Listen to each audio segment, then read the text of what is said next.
My spoiled sister is demanding that I give up my company and make her the boss because my parents told her she could. I'm 25 years old and have a spoiled 23-year-old sister who my parents have always babied from a young age. If I had the newest gadget, my sister would throw a fit, and I'd have to give it to her. When I worked multiple jobs to buy myself a used car, my sister threw a fit, and my parents bought her a brand new car that she ended up crashing. Growing up with her was unfair, and I blame my parents for raising her like a spoiled brat. By the time I turned 18, I had had enough of my family and decided to move out. Of course, my sister mocked me and told me that my dad said they could merge my room into hers to make it bigger. I rolled my eyes and told them that I was done with this family. I got a job as a mechanic from a friend of mine, and I also had experience since I had practiced fixing the car I bought back in high school. For the next 4 years, I had no contact with my family at all and worked long, hard labor at the shop. By the time I was 22, I decided to open my own mechanic shop and quickly became profitable through connections and social media marketing. Finally, I had something to call my own, and I was proud of my hard work. The time I tried to be a handyman and completely destroyed a door. Okay, so I've never really been the handyman. I can do basic stuff, like changing light bulbs, fixing a leaky faucet, and maybe putting together an IKEA bookshelf, although don't ask me about the leftover screws.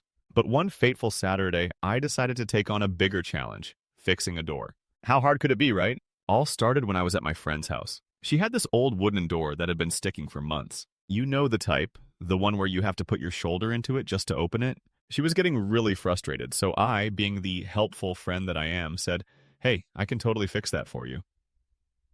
Now, I don't know what possessed me to make that, but there I was, all confident, telling her I could fix the door. She looked at me skeptically, but she handed me a toolkit and said, "All right, you're the expert." In my mind, I was thinking, this is going to be a piece of I've seen enough YouTube videos to know how to do this. I had no idea what I was doing, but I was determined to make it look like I knew what I was doing. I the door off its hinges, thinking it was just a simple adjustment. I took out a few screws here, a few more there, and then, this is where things took a turn.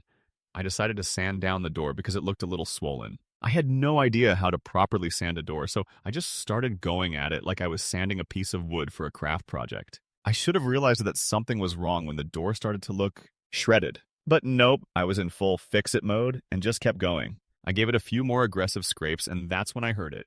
A deep, ominous crack. I looked at the door, and that's when I saw it. A huge, jagged crack running down the middle of the door like some kind of tragic, accidental masterpiece. My heart sank. It was the kind of crack you see in a movie when something really bad happens. I tried to salvage it by gluing it back together. But, spoiler alert, wood glue is not going to fix a massive crack in a door that's been sanded to oblivion. Make matters worse, my friend came back into the room and saw the damage. She didn't even say anything at first, just stared at me, eyes wide, mouth agape, clearly trying to process what had just happened. "I think I made it worse," I said sheepishly, holding up the sad, cracked door. At this point, I was fully expecting her to yell at me, but instead, she burst out laughing. She couldn't stop laughing. I felt like a complete idiot, but her reaction was so genuine and funny that I couldn't help but laugh too. We had to call in an actual professional to fix the door. He came over, took one look at the disaster I'd created, and told us that the door was beyond repair. We had to replace it completely. Guess who paid for the new door? Me. Story short, I went from trying to be a handyman to becoming the proud owner of a new, completely useless door. And now, every time I go over to my friend's house, she makes a point to tell everyone about the time I ruined her door. She even hangs a framed picture of the door, in its damaged state, on the wall as a reminder of my handyman skills. Tried to fix a sticking door by sanding it down. Ended up cracking it in half, causing irreparable damage, and had to pay for a completely new door. My friend now hangs the broken door as a reminder of my handyman failure. The worst first date ever. A fried tarantula disaster. So I met this girl online a few weeks ago and we hit it off right.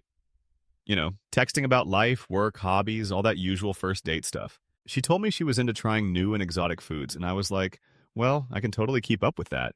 I've had some weird stuff in my time. So, naturally, I decided to impress her by taking her to a restaurant I knew had the most exotic of exotic. I'd heard rumors about a place that served fried tarantulas, and I was thinking, how cool is that? This will definitely be a date to remember. I didn't actually know where to find this place, but I Googled it real quick and found a specialty restaurant that supposedly had fried tarantulas on the I sent her a text saying, "Hey, I know this amazing spot that serves fried tarantulas. You in?" She was all for I honestly thought it was going to be one of those, we'll laugh about this for years kind of things. Like, what could possibly go wrong? Everything. Pull up to this sketchy little hole-in-the-wall restaurant that I am now convinced was just an old man's living room with a few tables thrown in. There were no windows. The air smelled like fried onions and regret. But hey, I was determined to impress her. So we go inside, sit down, and the menu arrives. I immediately that I have no idea what I'm doing. I don't know anything about tarantulas, much less how to order them or how to eat them. But I act like I'm totally cool. I'm like, yeah, just give us the fried tarantulas, please. The waiter stares at me for a second, shrugs, and walks off. A minute later, the dish arrives. The tarantula is staring at me, like really staring at me. There it is, sitting on the plate, all crispy and alive in a way, even though it was dead. The legs are sticking out at weird angles, and I swear I could hear its soul screaming, "Why? Why would you do this to me?" My date looks at her plate, then at me, and she's clearly trying to act cool about. She picks up a leg like it's a piece of celery and takes a tiny bite. Then she immediately spits it out, making a noise I can only describe as a mix of disgust and horror. I'm now starting to sweat, like the sweat of a man who realizes he has messed up. I'm the one who has to act brave. I look at her trying to save face and say, it's actually not that bad, right? She glares at me, clearly trying to hide the fact that she's about to lose her. Then she whispers, "I think I need to go to the bathroom." Okay, so now it's just me sitting there with a plate of fried tarantula. My mind starts racing, and I think, if I just eat this, it'll be fine. I can't let her think I'm a coward. I grab a leg, hold my breath, and take a huge was the worst thing I have ever tasted. The texture was like chewing on a wet cardboard box mixed with stale potato chips. There was an awful aftertaste that lingered in the back of my throat, like I'd just eaten the essence of failure. At this point, I started to feel nauseous. The waitstaff comes over, and she's like, "How's everything going?" And I just look at her, trying not to throw up, and say, "It's delicious," as I choke down a second bite. My date comes back from the bathroom, looking pale and defeated. She doesn't even sit down. She just says, "I can't do this," and stands there wide-eyed, before pulling out her phone to pay for her own meal. Gives me a half-hearted apology, then walks out, leaving me sitting there with a plate of fried tarantula, trying to decide if I should finish my meal or just leave the country. Yeah, that was my first date with her. And honestly, the worst part was that we'd both already agreed it was a great idea, but neither of us had the courage to admit how completely out of our depth we were. She left. I sat there for another 10 minutes, staring at the tarantula, before I finally flagged the waiter down and asked, "Can I just get a regular burger?" I tried to impress a date with fried. It went terribly. Date hated it, I hated it, and now I can't look at a spider without feeling physically ill. The time I accidentally ruined my friend's wedding speech. Okay, so I have to preface this by saying I was not trying to ruin my friend's, but it kind of happened anyway, and to this day, he still reminds me of it like every time we hang out. All started the day before my best friend's wedding. He was getting married to his longtime girlfriend, and I was honored to be the best man. Of course, as the best man, I had the big responsibility of giving a speech at the reception. I've been friends with this guy for over 15 years, so I knew I had to bring something memorable to the table, but also something heartfelt. Only problem? I'm not exactly the best when it comes to public speaking. Sure, I can tell a joke or two in a small group, but giving a speech to a room full of people who are watching you, that's a whole different level of pressure. So naturally, I started stressing out days before the wedding. I did write the speech well in advance. I even rehearsed it a few times. But here's where things took a turn. The night before the wedding, I was hanging out with a few other groomsmen, and someone brought up the idea of having a few drinks to loosen up before the big day. Nothing crazy, just a couple of beers and some laughs. And, like a fool, I thought, sure, a little liquid courage will help with the speech. Fast forward to the night of the rehearsal dinner, and I was, let's say, the whole evening had been going well. The food was great, everyone was laughing, and I'd already managed to give a mini toast without embarrassing myself too badly. But the real test was coming, the wedding speech. I called up to give the speech just before the dancing started, and my best friend was looking at me with these expectant eyes. I stepped up to the mic, and I could already feel the sweat on my palms. But it was too late to back out now, I with something funny. It was a joke about how we'd been through thick and thin together, and how I once had to help him escape a questionable situation with a girl he met in Cancun during spring break. Everyone was laughing, and I started to feel more confident. Then, a few drinks in, I started getting a little too comfortable. I moved away from the speech I had written, and suddenly, I was telling every single embarrassing story about my best friend that I could think of. I'm talking about the time he puked in a bush during prom, the time he accidentally texted his mom a sexy message meant for his girlfriend, and even the time he got stuck in a tree trying to impress a girl at the age of 16. And here's the thing. I didn't even realize I was doing it until I looked up and saw his fiance's face. Was sitting at the table, eyes wide, slowly turning red. I looked around and saw the rest of the wedding party.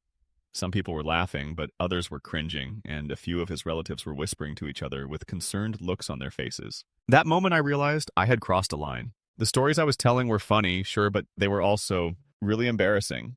And I had completely ignored the fact that his fiancée was sitting right there in front of me, mortified. I did the only thing I could think of. I panicked and tried to wrap it up as fast as possible. So, to a long and happy marriage. Cheers! I raised my glass, then awkwardly slunk back to my seat. Reception went on, and my best friend looked at me with this mix of humor and disbelief. He said, "Dude, what the heck was that? You made my fiancé think I was a total mess." I didn't realize how bad it had been until much later when we were his fiancé, although laughing it off, pulled me aside and said, "That was interesting, but maybe next time, try to keep the embarrassing stories to a minimum." Needless to say, I felt I had completely hijacked the moment that was supposed to be about them and turned it into a roast of my best friend's entire life. It was one of those moments where I wished I could just disappear. Then, my best friend and I laugh about it now, but I still haven't lived it down. Every time I see him, he'll remind me of that speech by saying, "Remember when you made my fiancé almost cry at my wedding? Good times." Got drunk before giving my best friend's wedding speech, and accidentally turned it into a cringeworthy roast of his entire fiancé hated me. The time I tried to be a cool uncle and failed miserably. So, a few years ago, I became an uncle for the first. My sister had a baby boy, and I was so excited. I immediately started planning how I was going to be the cool uncle.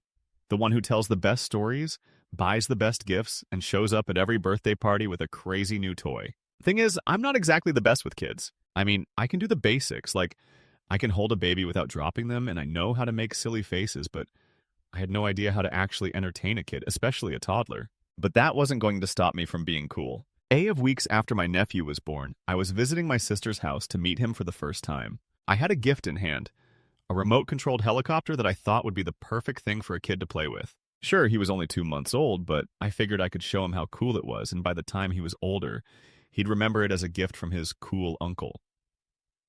My sister, being the responsible parent, was already eyeing me suspiciously when I walked.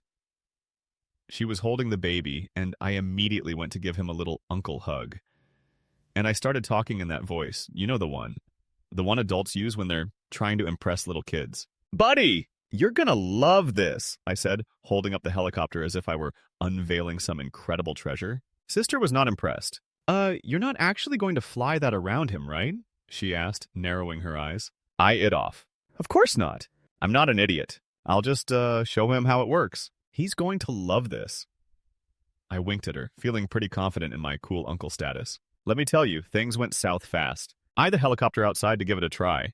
I'd never actually flown one before, but how hard could it be, right? I press the button and the thing starts spinning in circles like a helicopter possessed by the devil. The thing flies into the air, goes straight up, and then, bam, it crashes into the neighbor's tree. I up, completely frozen, trying to figure out how I'm going to get this stupid helicopter down from the tree. And of course, I'm standing there looking like a total idiot, while my sister is still inside watching through the window. I too take matters into my own hands and try to shake the tree with my hands to get the helicopter down. Bad idea. Only did the helicopter stay stuck, but I ended up slipping in the grass, falling flat on my back in front of half the neighborhood. As I lay there in the grass, staring up at the sky, I heard the most horrified laugh coming from my sister. She had witnessed the whole thing from the window. I finally got up. I was covered in mud, my dignity completely obliterated, and the helicopter was still stuck in the tree. My sister, still laughing, came out and said, "I told you not to try to impress him. You look ridiculous." "At least he'll remember his cool uncle," I mumbled, trying to salvage some that's not the end of the story. No, my nephew did end up remembering the helicopter. Not because it was cool, but because it remained stuck in the tree for weeks. Every time I visited, he would look up at the tree and point, as if to say, "Hey, cool uncle, I don't think that helicopter is coming down anytime soon." Long story short, I never lived that I spent the next few family gatherings trying to explain how I meant to do all of that, but I think the image of me lying in the grass covered in mud is forever burned into everyone's memory. I tried to be the cool uncle by flying a remote-controlled helicopter for my newborn nephew, ended up falling in the grass, embarrassing myself in front of the entire neighborhood, and getting the helicopter stuck in a tree. My nephew now points at it every time I visit. The time I tried to help my friend move and got completely distracted.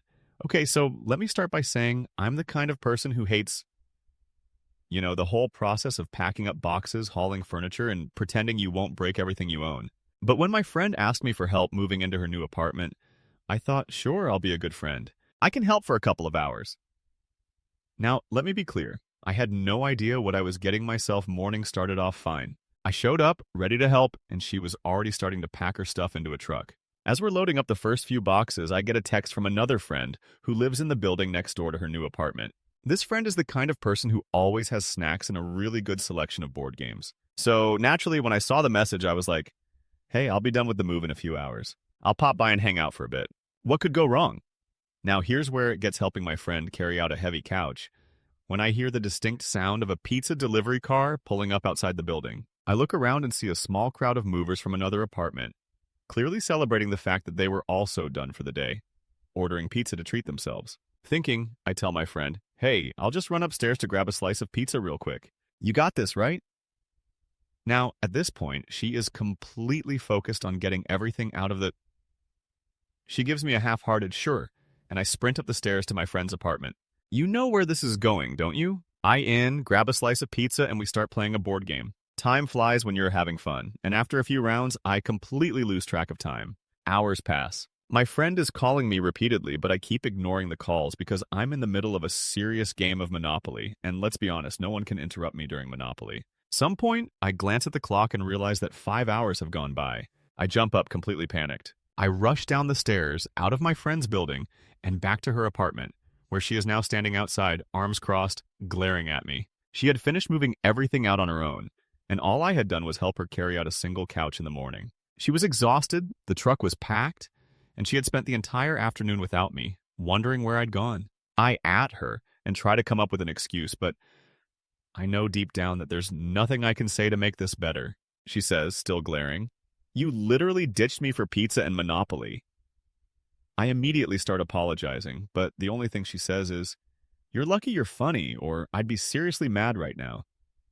Then she points to the apartment and says, but you're still helping me unload the I hope you've learned your lesson. To make up for it, I helped her unpack every single box, but the entire time she kept muttering things like, good to know where your priority's pizza over helping your friend. It's been a few years now, and every time I see her, she brings up the time I helped her move by disappearing for hours to play Monopoly and eat.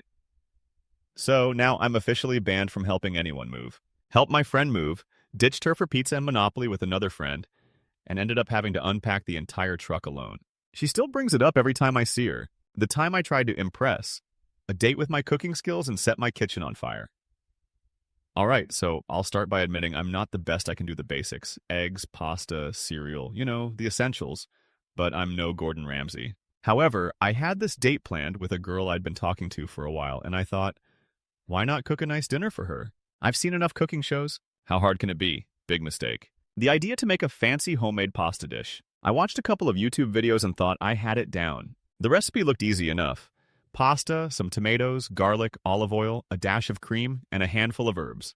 I could totally handle this. I had the date and she was excited. When she arrived, I greeted her with a huge smile, trying to play it cool. I've got a special dinner planned for us, I said, trying to sound all suave and confident. Smiled, clearly impressed, and sat down at the table while I went to work. I had the ingredients all laid out, feeling like the world's best chef. But here's where I messed up. I didn't properly read the recipe. I was so focused on the final product that I skipped over some basic instructions. I upped the oil in the pan, threw in the garlic, and in my excitement, I accidentally burned the garlic. But instead of stopping, I panicked and decided to fix it by adding more oil. The smell was awful, but I convinced myself it would pass. I cooking, trying to salvage the situation. Then I added the cream, and I must have added way too much. It turned into a thick, clumpy, creamy mess. But by this point, I was too deep in to stop. I had to keep going. Disaster struck. The oil in the pan had started to bubble and pop more aggressively. I looked down and the flames were starting to rise from the pan. The kitchen, which was starting to smell like a weird combination of burnt garlic and something else, was now filling with smoke. I dropped the wooden spoon and grabbed the nearest thing to me, a dish towel. I started waving it frantically in front of the flames like I was trying to flag down a plane. This, of course, did absolutely nothing except make the flames spread even more. A total panic, I rushed over to the sink to grab water. Big mistake. As soon as I poured the water into the pan, the flames grew higher and the smoke intensified. It looked like I was trying to burn down my entire apartment. At this point, I heard my date calling from the other room. Is everything okay? It smells like something's burning in there. I quickly ran out of the kitchen, coughing from the smoke, and shouted back, everything's totally, just give me a second. My date had already started to look. She peeked around the corner and saw me standing there, looking like I had just emerged from a smoke-filled disaster zone. The kitchen was a mess. The pan was still on fire. The smell of burnt garlic was lingering in the air like the ghost of cooking mistakes past. Just stared at me in silence for a solid 10 seconds. I stood there, covered in smoke and looking like I had no idea what I was doing. Finally, she broke the silence and said, Are you cooking or committing arson? I felt my heart sink into my, just a little bit of both, I said sheepishly, laughing nervously. A few more minutes of fumbling around with fire extinguishers, which, by the way, I had no idea how to use properly. The fire was finally out, but the damage was done. The kitchen was covered in soot and the pasta, it was completely ruined. It looked like a bowl of gooey, curdled disaster. I to her and said, Well, at least we have salad? Needless to say, our date didn't go quite as. We ended up ordering takeout, and she couldn't stop laughing about the fire hazard of a dinner I had made. Every time we hang out, she jokes about how I almost turned her into an unwilling firefighter on our first date.